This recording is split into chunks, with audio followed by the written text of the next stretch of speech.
All right. Essaawa zino tuli Madiina. Right now tugenda kubavuga speed mulabe ekintu nga bwe kitambula kubanga obudde tewali. Sekasi bwe kiri? Abana bange obudde tulina?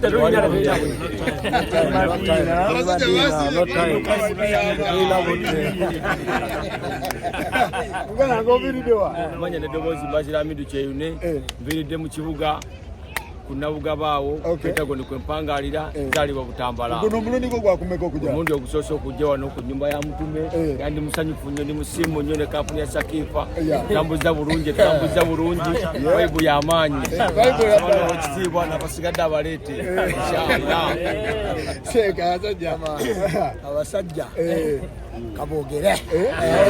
abasajja boogere Buganda gegwani amanya n'eddoboozi mpitibwa Ngabo Akisamu era nga ne director Gulf Estate and Consultancy ndi wano gwe mundi nga gusoose era ne mu kikanza asoose waza Sekase Kimwanyi nze zindeese wano era bannange Sakifa namba emu emirimu tugikoze bulungi. Gwasoose okujja wano mu kika kyaffe nze asoose kubajjajja bajjajja bonna nze asoose.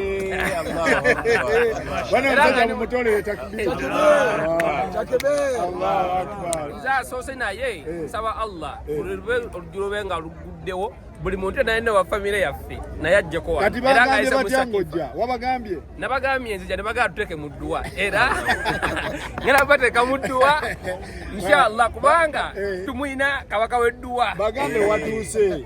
Natuuse emirimu tugikola emikolo tugitambuza bulungi masha Allah era tusaba Allah akkirize era tukomewo bannange. Alhamdulillah. Seeka assalamu alaykum. Wa alaykum salaam wa rahmatullahi wa barakatuh. Amanya n'eddoboozi mukwano gw'abangi omuweereza w'obusiraamu Alhaji Rajab Serumagazi Mukoota.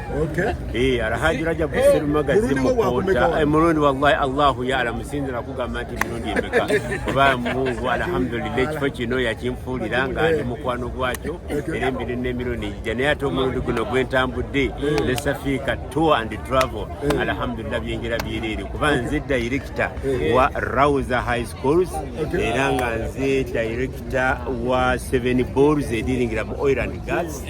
Alhamdulillah ate era nga nze chairman wa Rawza Development Center alhamdulillah rabbil alamin ezimbye emizikiti 538 mu Uganda. Alhamdulillah rabbil alamin n'ebirala bingi. Muganda wange weyanjule. Amanya nze Abdul Nur Abdul Samad Swata Bwanika. Pangaira Matuga. Yes. Mulundi gwo gwakumeka wano? Gwe gusoose ne mu family gwe gusoose. Kikone banyekyo. Guno omulundi gwe gusoose okujja wano. Ate ne mu Madiina ne Makka ngina kutuuka. Naye ne mu family yaffe nze nsoose. Kati wabagambe nti ojja wabagambe. Bwe nasooka obbaga nti ngina ku nnyumba ya Allah beewuunya nga tebakakasa. Naye ne mbagamba nti inshallah njaboza video nga nnyinyi nnyonyi. Wasoose mu generation yammwe oba mu bajjajja ne bajjajja? Mu yaffe okuva mu kitange ne maama wange. Gwasoose? Nze nsoose. Gwasoose osamba nsaba Allah bonna abaleeta ogirwenguzikuddewo. Gwasoose osamba akadde? Ndukubye olugiteke bwe. Nsaba bonna Sakifa. Omusajja ow'edduwa wali Sheikh Kimwanyi. Yandeese wano. So baganda bwabasiibudde oba tebabasiibudde? N'abasiibudde ne mbagamba ngenze kubayita. Okuva n'olwaleero ekkubo Allah liggulewo mumperekere. Sofa ki kye waakalaba kuba ekintu tutandika kitandike? Nsaba ogamba wa kamera soka zzeekikukwala agazze wange owa kamera alabe ekibuga kya Mutume ekifaanana kati omawe wange olabe ekibuga kya Mutume ekifaanana. Ndi Madiina. Kiri kiti ekintu e Madiina? Allahu akbar. Kijjudde obutebenkevu, kirina emirembe, kirina buli mbeera yonna gy'omanyi ennungi. Tusaba Allah obutebenkevu buno obuli wano naffe abutuwe. Tebenkerenga ekibuga kukifaanana. Muganda wange mulundi gwo gwakumeka? Mulundi gwange gusoose aje. Mulundi gwange gusoose. Assalamu alaikum wa rahmatullahi ta'ala wa barakatuh. Amanya nze Yasin Kalisa Nyindo. Number 1. Banga lyonna bannanga tanaba kujjako Makka. Tana kujjako Madiina tomanyi kyosubwa ya Rabbi. Kiki ekiriyo? Obutebenkevu obuli mu kifo kino. Allahu akbar kabiri. Wewe nali eyo Sakifa travel tours and travel ye answer. Okay. Nonya answer. Kati abewaka wabasibudde gwe. Mashallah bonna ne bampelekera nako. Ebyange byaba adiwaka. Bahasila. Olikana kambata. Sure. Olikana kambata. Wakuba otya akajji muganda wange okutuuka wano. Omanyi wano bayi wano. Wakise bando mpola. Wagase kamu. Tagatenga omanyi. Assalamu alaikum wa rahmatullahi wa barakatuh. Owala uzono. Ono nti buli nakoze umura lutu eno musomero yatwadde bwe mwatekeyo omwana ogwo agenda musomera bwerere asome arifu za Qur'ani amasomero gaffe twagakola nga weegali gasomesa eddiini gasomesa ne satula owulira naye nga twagala abazadde abayise mwonna mu Shafiika insha Allah muleete abaana basome Qur'an insha Allah. Muganda wange ono amanya soko babulire mulundi gwo gwakumeka wano. Amanya Mbazira Midi Kyeyune CEO Kifuno Group of Company. Omuli gwange gusokedde ddala okujja wano e Madina. Bulijjo olinda ki ng'oli CEO?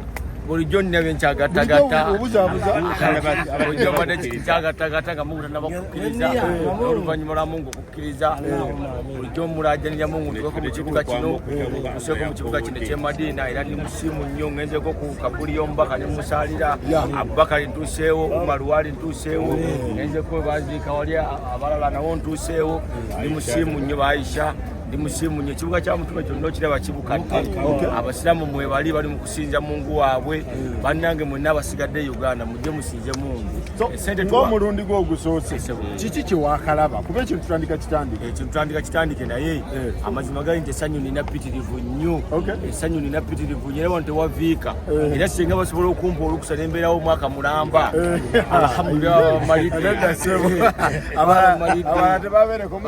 era nkoola abasigaddeyo mwenna ebintu by'okunoonya essente nga muzitenga butasi ku akawunti muzitereka mu maseefu mutambule na Sakifa mujje mukole ibaada bakoola mwenna muganda Medi basereka mu kiyembe mwenna mbakoola jangu tuyagala kujja Medi basereka tuyagala kujja jangu kokole ibaada basiramu bali wano sabalo ekitibwa kuleete sabalo ekitibwa leete n'abasigaddeyo amina. So ekintu tutambula mpola Sakifa Travel Agency yekirimu CEO wali CEO program egenda etambula etya abasajja waleesa amanyi mwegali basose mu kigo bwekyandeeta balamazi bano baba bazinkutudde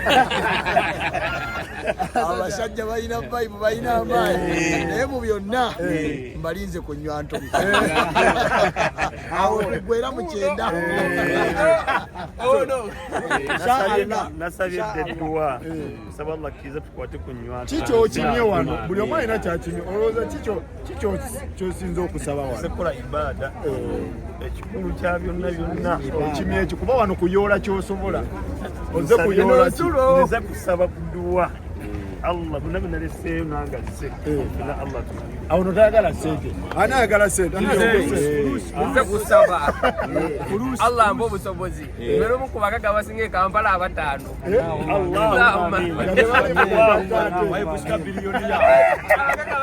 Kampala 5 nganze omukubu onakimye sente ani omulala akimye sente insha Allah nsaba Allah subhanahu wa ta'ala okuva olwaleero anfuule nga bwe yawa omusajja oyo Roman Abramovich sente owaye swaba okimye ekimato naye kimye sente saba Allah omwaka guno ampeye $1 million tatenkanye inshallah olina programu yayo $1 million sengaji kuwa ina programu yayo njagala nsoke nkole £5 million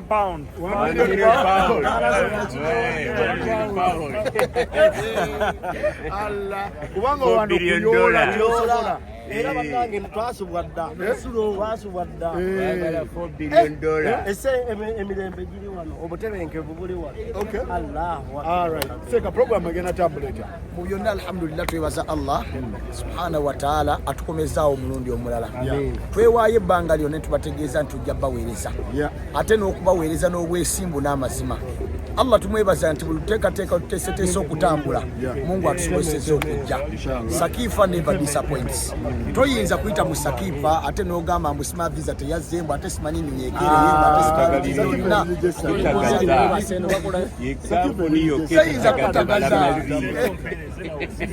Ibada etandikira okuva mu nnyonyi paka abalamazi